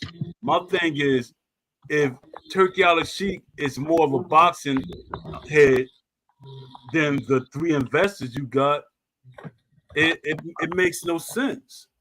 It makes no sense that you like push them out. They just like for marketing. And that's another thing I want to touch on. I was talking about it earlier on my promo video. Marketing is trash. And I know Steph's gonna get all in the probably ban me. She might ban me or whatever. Steph, I could do a better job at marketing than you can. I'm really being serious. I'm being serious. Yeah. No. Yeah. Marketing is horrible. Yeah, she's not doing boxing content. If you look at the way EA used to market Fight Night and them games, you're not doing none of that. You're not marketing. I used to say I could do better than what they were doing back then, and they was doing a great job. My thing is, you got to be more into boxing. Once you get that boxing with your marketing, that sells the game. I'm like, what are you doing? Too many things going by. Then Jay Shep, he's doing his little videos and stuff, but they seem too isolated. They seem too far. It doesn't seem like it's cohesive with the game or what's going on. I like barely saw that video for his him talking about the content creator event. I'm like, what are y'all doing? Like, you got to market this game better, but why would you want to market a piece of crap? Well, Paul, let me ask you this. Are we talking about marketing or are we talking about advertising? To me, they're the same thing. As far as, when they marketing, they advertising. Okay. I'm lumping them together. Like, right. Okay. So when I hear you, when I hear you say the creation of content, to me that goes more on the advertising side. Yeah. The marketing part would be more about the demographics. Who are they targeting? Are they targeting hardcores or are they targeting casuals? I don't like they targeting anybody. And going back to I was saying stuff out there. Well, they're targeting casuals because if we go back full circle, I was asking Steel City. I was talking about Raven's Court, but the publisher is Steel City, right? Steel City is not known for doing sim gaming. Raven's Court is. So I'm wondering, depending on who the publisher is, maybe that changes the marketing. Yeah. And Unity isn't the best engine for this game while he's on the aspect of talking about how it's not specific for sim gaming. Unity is not a good engine for sim gaming either. It's more of like it has good games on it and stuff like that, but it's not sim. It's a starter. It's like a starter kit, basically. Yeah, exactly. So, how much of an influence would Go ahead. How much of an influence would Will Kinsler have on that? What engine they ended up using? Hey, it wasn't supposed to be a joke, man. I'm serious. I'm serious. I'm serious. Oh man, no. Dad, No, you I think that's the boogeyman. that's a valid question. That's a valid question. Yeah, If he the changed valid the question. gameplay, he could change the I've been engine. trying to He escape changed from the it. vision, he could change what happened. Yeah, he changed it. Yeah. No, but do you think? It's nothing you could. Do you think he had tell some me. influence? He had a lot of influence. It's Yeah, nothing all they- the influence. Yeah, nobody could tell me anything different because he came in after that video that got 1 million views. He came literally right after that, and when he came in the Discord, he literally told on himself. He said he didn't understand the game. So what? That's you. You didn't understand it. When you're on the job, you're I supposed have to proof. learn. You're supposed to learn I the have game. proof. What'd you say? Making this game easy to play. I have proof. He likes pick up and play games, and he's a developer. I have proof of him saying that. I have an image. Yeah. I think I sent it in the chat. I don't know if it's uploading though, but he literally says he likes pick up and play games. Yeah, that right there shows you that. But he only saying that about boxing games and other games. He's a football fan. That's how I met him. I met him like way back before EA was a thing. I knew. Yeah, there was like a chat of him talking about EA MMA versus THQ UFC, and someone pointed out the fact it was the easiest MMA game to pick up and play. He said easy to pick up and play, challenging to master, quote unquote challenging to master. If it's an easy game, it's not gonna be hard to master. Exactly. Yeah. I don't know. Which one? I don't know. Rockzilla, Will Which Kinsler. UFC game? No, but which EA UFC MMA. game was it? EA MMA. He doesn't like THQ UFC. Yeah. But EA MMA is super. Well, that's the thing. The easy to play. THQ was THQ's Undisputed 3. That was one of the most hardcore MMA games. Up to now, that's still It's like the a best MMA game ever. And I like It's the best MMA game ever. I hate ever MMA, made. but I like It's that part game. 3 or is it part? It's the one where you see Anderson Silva doing the sidekick on the cover. Yeah, Undisputed 3. That was the last version. Yeah. That was And when then they EA started bought it, and working. now it's arcade. Yeah. And you know, and the thing with, well, y'all. and I think the biggest thing with Undisputed 3, the THQ Undisputed 3 was the control. It wasn't no mini when you were doing the grappling and wrestling. They made it what do you call it, like shot stick then, or just like how we're doing punch control. Yeah, all that was in Undisputed 3. It felt organic to me. Yeah, that's the best word, organic, because when EA finally took over, mini games, it all turned into mini games. Yeah. And That's why I stopped playing MMA games after EA took over. I think UFC 3 by EA was the last one I saw. I give up on them. They're not doing because I came from the THQ. It was so much better. Yeah. And they're trying to get me to be a moderator for that. I said, nah, that ain't happening. That's why I still have an Xbox 360 in my room, so I can play Undisputed 3. Yeah. Yeah, I kept the PS3. Yeah, so that Beas still didn't show up. All right, so we had I had a lot. Yeah, I had a lot of things I wanted to talk about. Let me see some of my questions from my blog. It's just fun argument. Is it hurting boxing video games? You think we want to tackle that subject? Sorry, say that again? It's just fun. The it's just fun argument is hurting boxing video games. You hear a lot of people say that. Yeah, we can tackle that. So, what do you think? When what do you call that tactic? I call it deflection myself. That they want arcade and they don't want you to start talking about a sim boxing game. They trying to say boxing not fun. Boxing not fun to who? It's fun to me. If you enjoy watching the boxing match and you know the people in the boxing match, it must have been fun for you to pay attention to it. Exactly.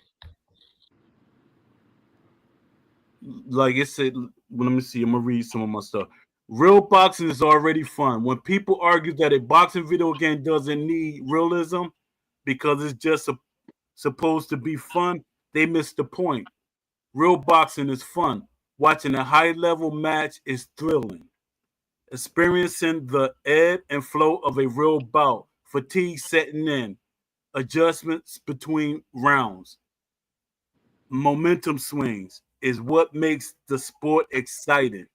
A boxing game that mirrors these elements doesn't strip away fun. It creates the exact kind of fun that boxing fans already love. So what y'all think? Everybody went quiet on me.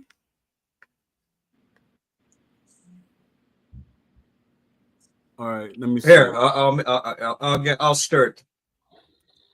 Wait, I want to give is my mic working I still? want to give a. Yeah, it's working. All right. Honestly, if you say that a realistic boxing game isn't fun, you're saying boxing isn't fun. Yeah, If you say boxing isn't fun, I don't know. You're not really.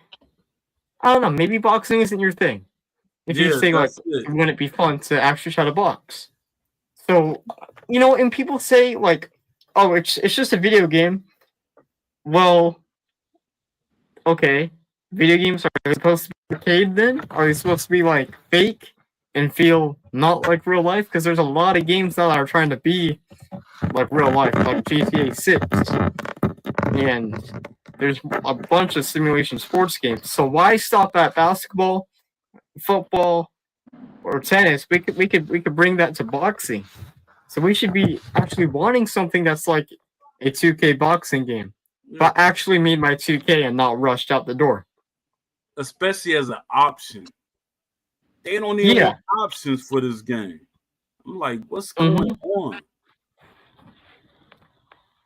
But Ash said there'd be an immersion mode.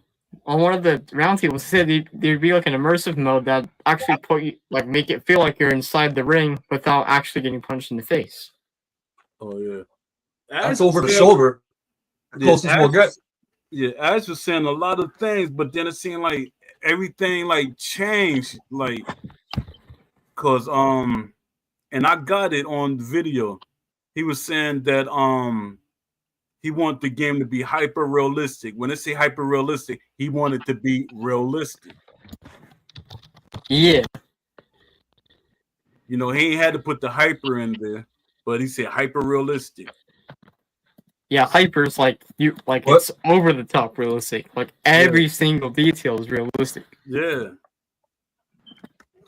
And then like somebody, when you look at their advertising on some of the websites, they're talking about realism in terms of being photorealistic or that kind of thing. Yeah, I remember that. Then they start changing. I said, "Where is it?" They literally went back and start taking that stuff away because they trying to clean up the mess that they made. They say, "Oh, we advertised it one way and we giving them something different. We got to get rid of that." Because I remember it's a long time. Ain't them used to be arguing with me. No, the game is not realistic. It's not a sim. Y'all had it on the Steam for a long time. They said it was a realistic sim boxing game. That was the genre that it was saying it was a realistic boxing game. Then I guess after they got tired of people confronting them about it, they changed it. But that's inside stuff. And I noticed. Oh yeah, I ain't tell y'all what happened with me and Kronk and Jim. Or did I say it last week? They blocked me, and I was wait. What? They blocked me. Why did they block you? They said I can't talk bad about their business partners. I say talk bad. I'm giving how I feel about them. I'm not talking bad about them. Yeah. What? Talking about this week? Last week. This week? Yeah, there's like beginning of the week, I think.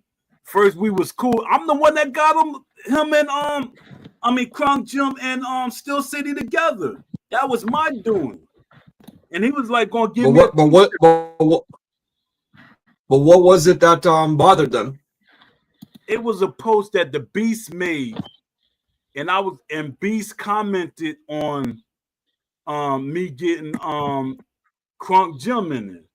And he was saying something, I think, negative, but that's him. That ain't me.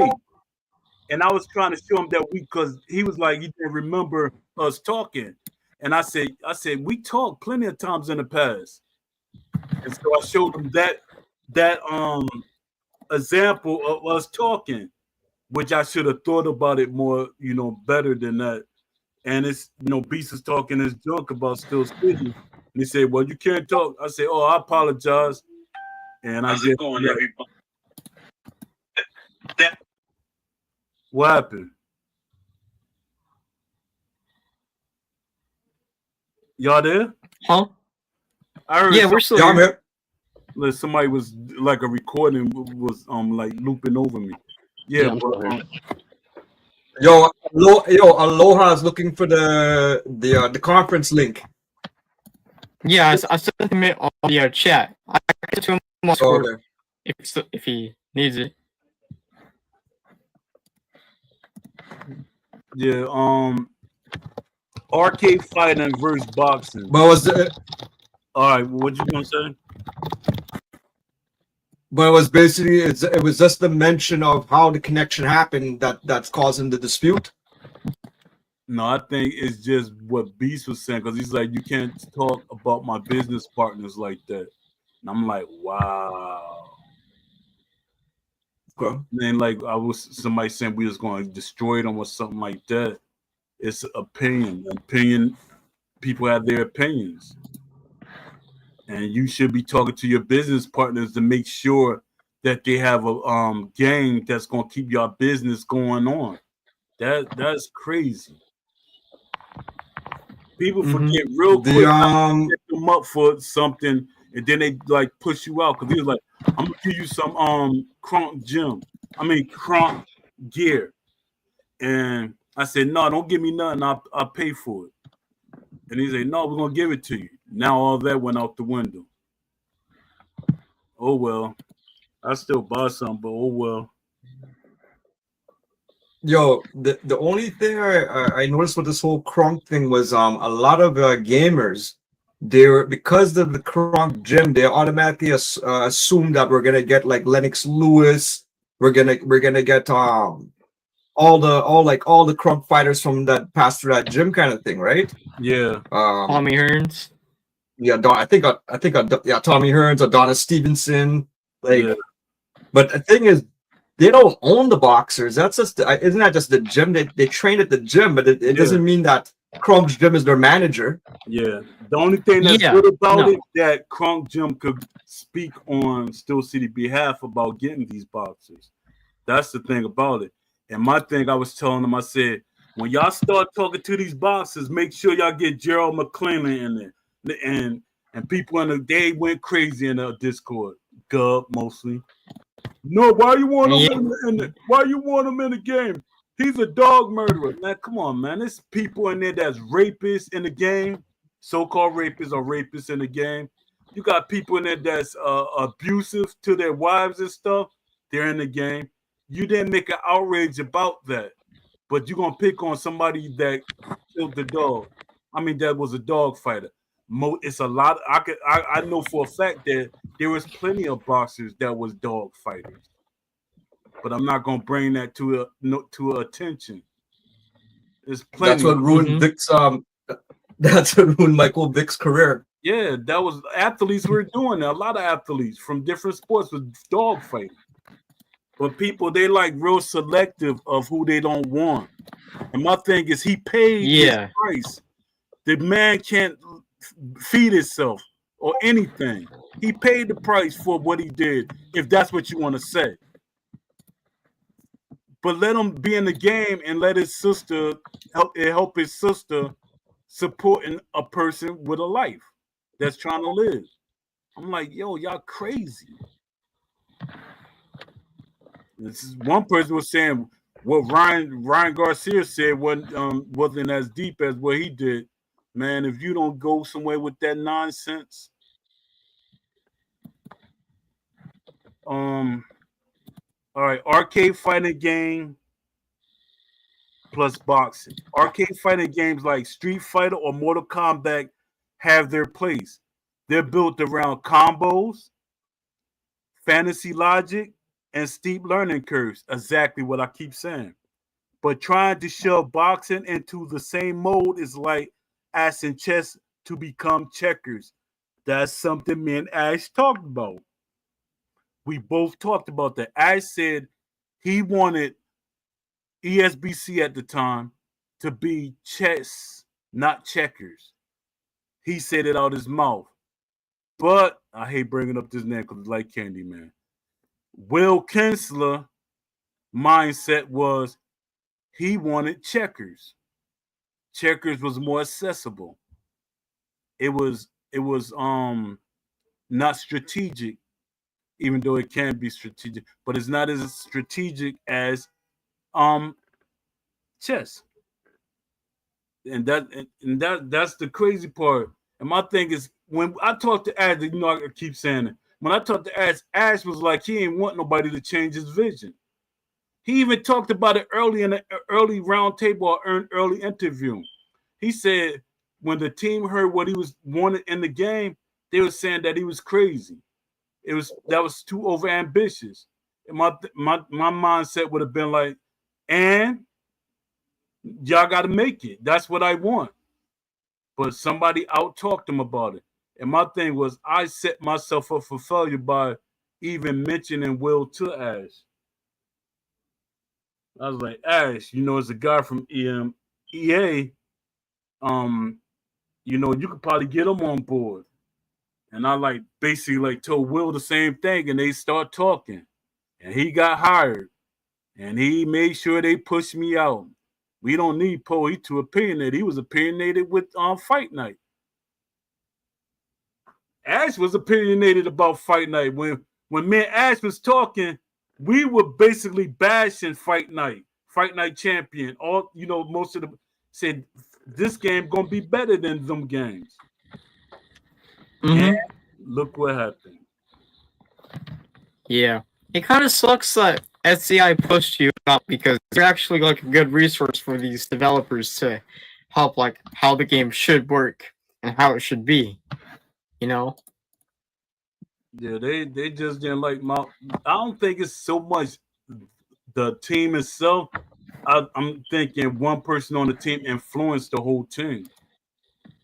The way they think, they look at it. Oh, okay, Dad, I didn't even see this. Country boy. I didn't even see when he was trying to. I hope he's still there. I see a guy here on the speed offline. That must be Aloha. Yeah, you see him. Yeah, he's in the. It's in the podcast now. Aloha. If your mic doesn't sync, leave and come back in. Sometimes it takes 2 tries. Yeah, your mic's locking up. Exit and come back in. Sometimes it takes 2 tries. I hope we get Beas in here too. That'd be nice. Yeah, it'd be real nice. Yeah, I sent him a message. We'll see if I'll see if he gets back to me. But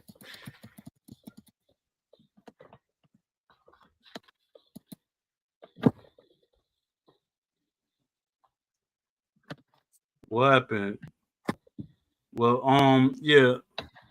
Let me go back to this. Boxing has rules, pacing, and strategy built in. A jab, move, counter sequence is as strategic and rewarding as a 10-bit arcade combo, just in a different language. Forcing arcade mechanics into a boxing sim distorts the sport and alienates the audience that actually wants the game to succeed long term. Me. Bias against realism. Why do studios or fans assume realism means boring. Realism in boxing games isn't about tedious micromanagement. It's about authentic mechanics, fatigue that changes how you punch, footwork that decides range and control, tendencies and traits that make every boxer unique. That's not boring. That's the foundation of strategy, replay value, and skill mastery. Who really stays? The just for fun crowd might buy the game early, mash buttons, and move on. But hardcore boxing fans and boxers, the ones who want the mechanics or to reflect the sport, are the ones who stick around, buy DLC, and keep the community alive. If developers bias toward arcade logic, they ask, please, no, they risk pleasing a group that won't stay while losing the very core that would keep the game thriving. Bottom line, stop trying to make a boxing game into an arcade fighter.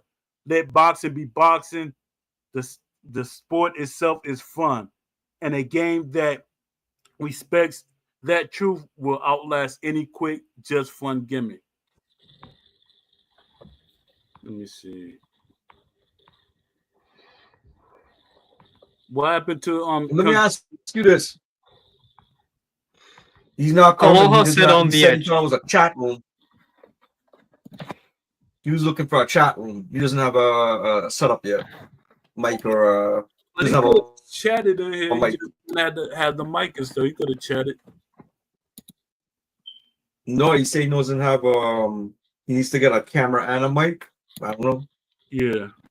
But that's He's what using his daughter's PC. oh, okay. Well, Yeah, what you let me ask you this. What I Yeah. think. So the whole thing is we're trying to figure out why is it they're I guess they're pushing to they're making the game casual. Then they're not they don't want to they don't want to capture the all the aspects of the sport of boxing. So here's a question for you: what do you think the demographic is in terms of age group? What is the minimum age group this game is trying to hit? at the rate they going 15 and down, 15 or 16 and down. Because my thing is So yeah, my thing is they gotta realize that people that's been playing video games for the last I think video games have a 60 year lifespan. I mean, when it first started. So a lot of them people they grew up playing video games and they're still playing the games and they want to see evolution. They want the games to progress. You know, that's what I see. And their thing is trying to still catch it. You gotta realize the older people that play the games, they got money to spend. These younger people that's playing video games, some of them really don't have money to spend. They're asking their parents for the money. So my thing is long term, who's gonna be beneficial to the life stream of this game? Which is the hardcore. Steel City. Steel City's they're sucking me out right now. They're sucking the money out of me right now. Yeah. They people are around, older people like in their 20s and their 30s and up, they're buying DLC and stuff, hoping that the DLC could save the game or it's better. And it's to me, DLC is not going to save the base game. It's not going to save it. That's what they're doing. Even with the content creator event, they think them playing is going to save the game. It's not. All we're going to do is see things that they don't want us to see. And it's going to be so funny. It's going to be so funny. Are they going to show it live? Yeah. Are they going to show the matches live on Yeah. They're supposed to? Yeah. I want to, if they're going to show that live, I want to see if they're going to be playing, I guess, league rules But again, there's no money on the line, right? Or they're gonna go all out, and you're gonna really see the tactics now. Yeah, you're gonna see a lot of You're things. gonna see, hey, you're gonna see the Obia, man. It's gonna one set of Obia is gonna bust out at that tournament. Yeah.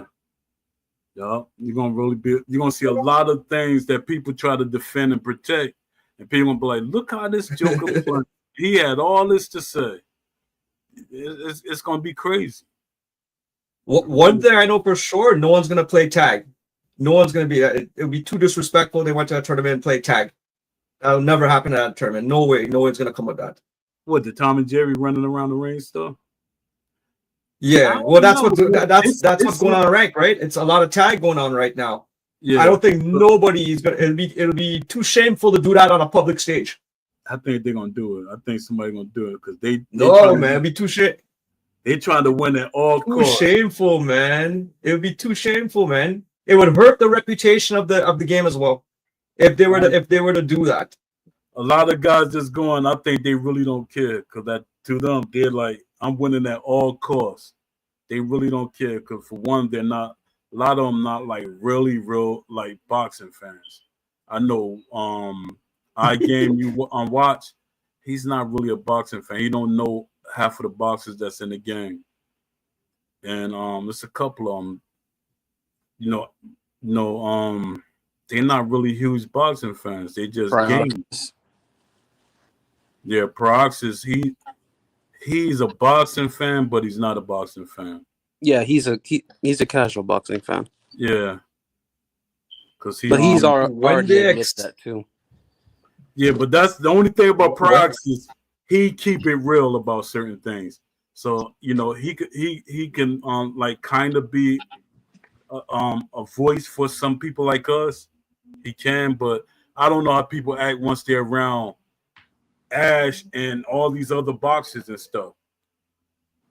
And I'm looking at some more videos. Do y'all be looking at the faces of these boxers when other people playing the boxing game? They be looking at like, what the heck am I looking at? This is not boxing. This don't look like boxing to me. And I'm like, okay. That's crazy. Now when you see Shaq or somebody, they play not boxing. They play basketball games. They talk about the game. They get excited and talk about the game. MLB The Show. I seen baseball players. They get excited about the game. But with boxing, they don't care. And I'm like, yo, that's why I always be trying to get the community to speak up more, because then the boxers be like, hold up, I got to talk up because community is talking about us. And they like saying we're not really sticking up for us being in a game. Did you see when somebody posted that James Toney said he wanted to be in Undisputed? Yeah, I posted. They didn't get back to him. That's crazy. They never got back to him. And that's my thing. Like, it's been going around now. Everybody's been talking about how the devs have tried to make it seem like they've done all or exhausted all routes to communicate with the boxers and stuff like that. But there's a huge portion of the boxing community that says, oh, I was never asked. Tank Davis, I was never asked. Shakur Stevenson recently, whenever he was on Najee's podcast, Cigar Talk, he was talking about, I don't know what's going on with them. We had something worked out and then something happened. So it's like there's a lot of stuff that's up in the air. Like most recently, we get our information of who's coming to the game or who's not in the game from outside sources that aren't part of the dev team. And that's one of my biggest issues is you've already told us that certain boxers are not going to be able to come into the game because of contractual obligations being unfulfilled. So why do you still have that roster up? That's you need to take that down immediately. It should have been taken down first of all. Because now it's bad marketing. It's bad PR and it's bad marketing. I don't care how they feel about that in the Discord. But my thing is it's false advertising. Yeah, it is. Yeah, that's what it is. False advertising. That's the word. but they need to at least put up a current roster of the recent signees and the people who are actually going to be in the game. Because I'm tired of them trying to basically set up a standard, but the bar is so low. So it's like, where are we going with this? You have unfulfilled expectations when it comes to boxers coming to the game, the gameplay, the dynamic, the core, the netcode, the engine, the servers, the playfab issues. Like, there's just so much that piles on top of the bad state that the game is currently in. Like, desync is the core issue when it comes to the online community. And it's so bad that we have to advocate and preach about something that they say that they know, but they don't know how detrimental right now it is because of how much it takes away from the gameplay as a whole. So you can't add things, or you can't bring in things that would better be able to like actually advocate for more sim in the boxing online. So it's like, it's just, there's a lot of bad things structurally when it comes to the dev team. And they say that they're working so hard. They say that they're doing this. They're saying that they're doing all this stuff. But when you look at the eye test, they're not matching it. And that's the community's biggest issue. You're saying a whole lot of things, but nothing is actually showing that you are actually doing what you're supposed to be doing. It's just a whole lot of false advertisement and bad marketing right now. Yeah, exactly. Because I know where when they keep saying that it was contractual, I know why you keep saying it's contractual. Won't you just be upfront? Y'all took too long, and now y'all got to renegotiate. That's what they got to do. Renegotiate what's the contracts, because they waited so long. Boxers probably was like, "We're waiting too long. You told us we was gonna be in the game, and we're not in the game." You know how many boxers literally begged me to contact Ash so they could be in the game. They literally, I said, I really don't have nothing to do with Undisputed. I said I would talk to Todd Grisham, but I really don't have nothing to do, because their take was they thought I was a part of Steel City because of how much I was advocating for them. And a lot of them I talked to when I was helping round for round. So they was like, "Yo, get me in this game." I forgot the boxer. He used to like 4 or 5 times a week.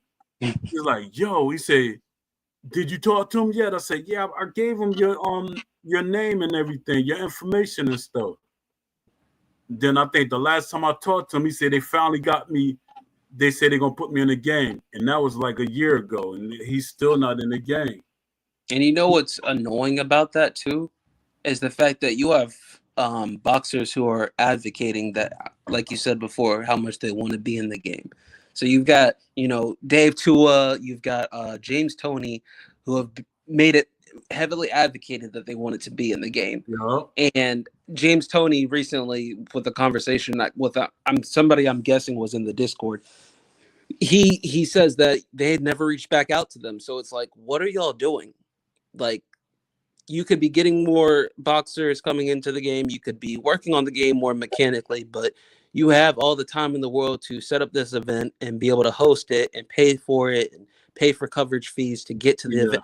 Like, all this stuff, but you're not even focused on how bad your gameplay is. How bad, like, just everything is.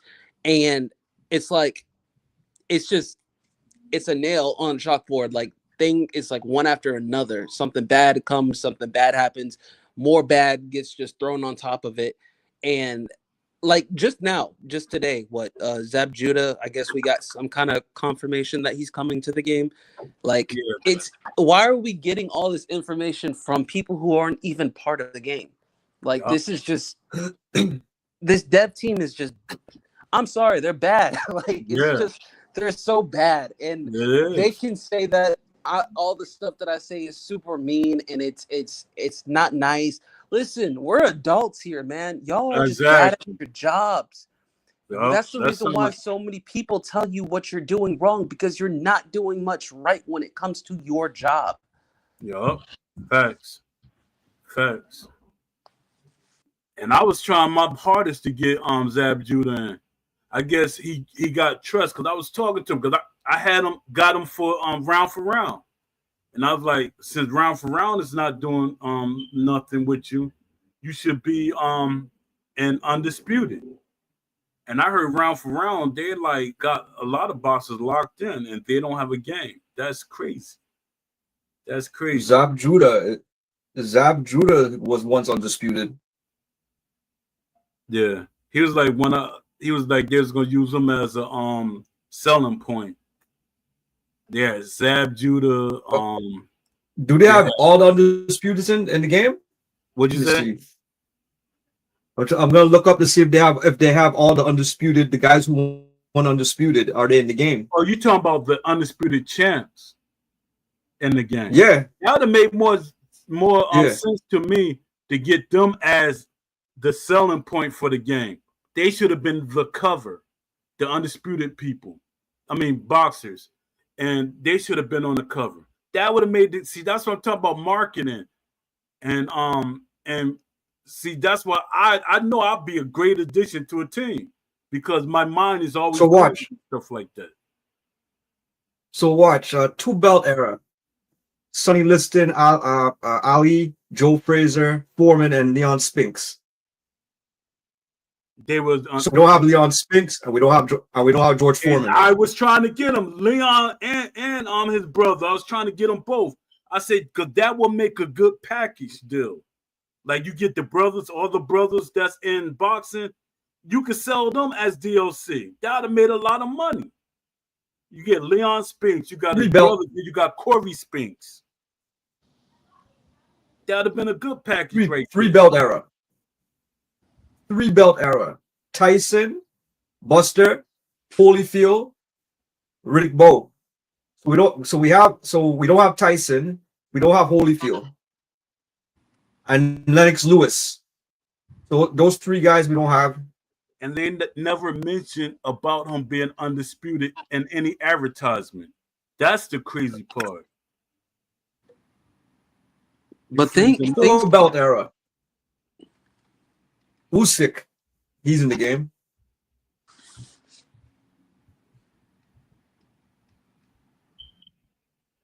Cruiserweights, three belt era. Holyfield again. O'Neal Bell, Usyk. So we don't have Holyfield. We don't have O'Neal Bell.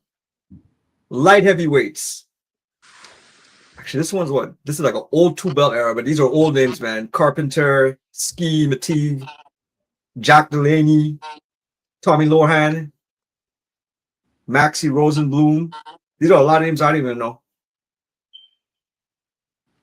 Let me see. Two belt era. Okay, modern two belt era. Harold Johnson, Willie Pastrano, Jose Torres. That's a name. Old names. Well, Jose Torres is that's one that should know. Dick Tiger, Bob Foster. Bob Foster should be in the game.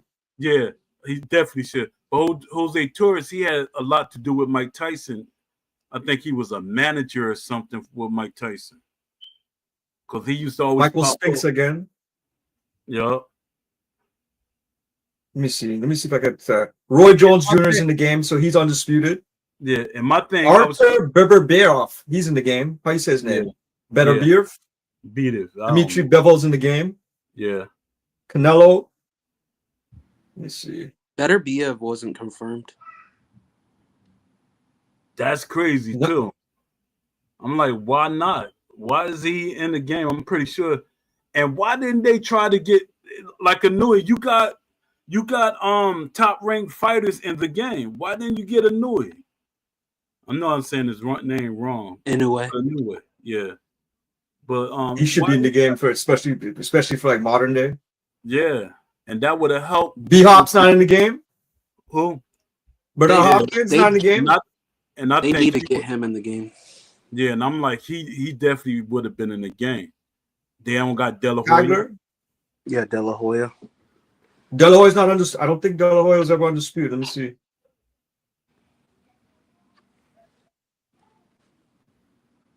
No, I don't think De La Hoya. Even Floyd Mayweather was never undisputed either. No, not at all. He had a lot of belts, but he wasn't undisputed.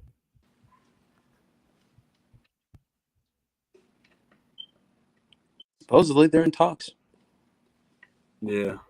That's what I keep telling people, because a lot of people say, "Oh, he's gonna want all this and want all that." They got the uncles in it. Floyd is definitely There's a huge chance that Floyd is gonna be in the game. They even have his protege, Carmel.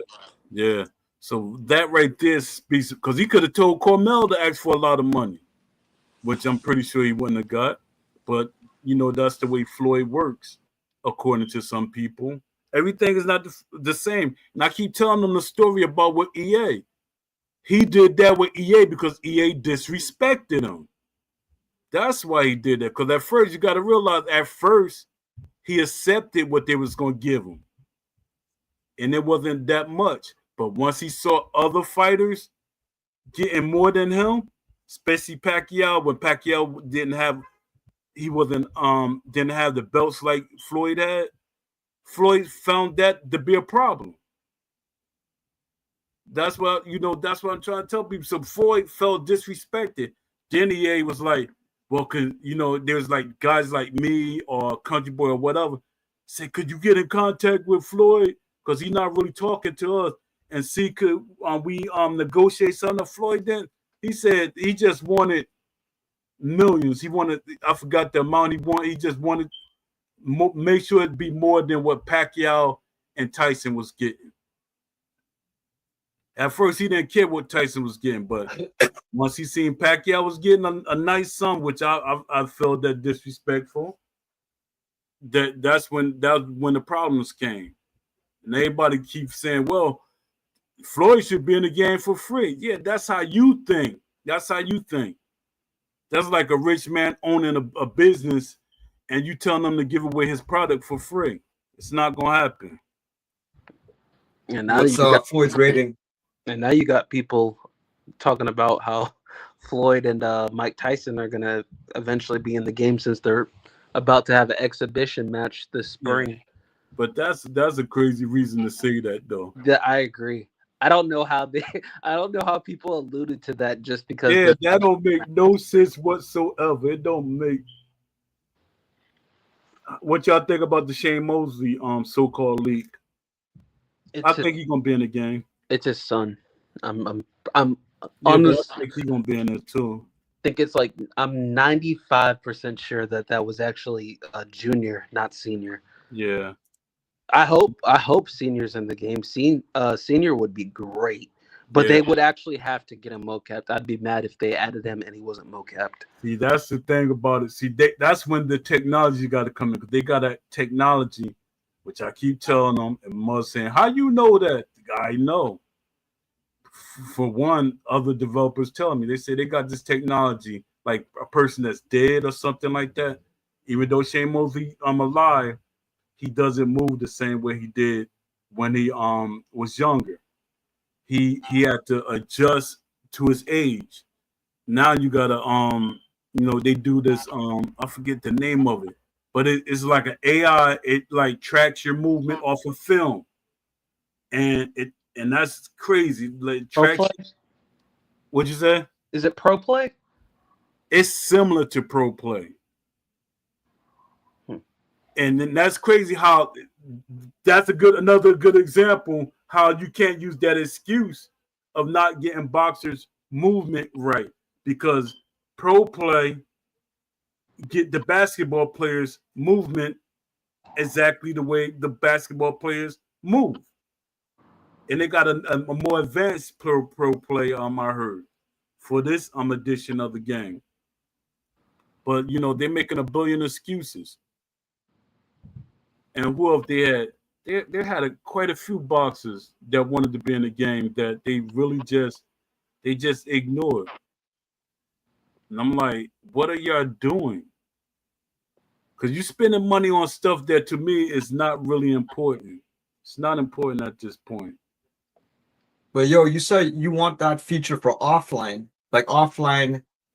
I guess authenticity of how how when you fight the CPU. Yeah, it's an offline thing you want, right? But online, it also has like you could make tune certain things. Like if a boxer don't do certain things, it's not gonna allow you to do it online. I I think they have something like that in 2K2. Like certain things, like let's say that your basketball player don't really dunk, and I mean he's not a dunker.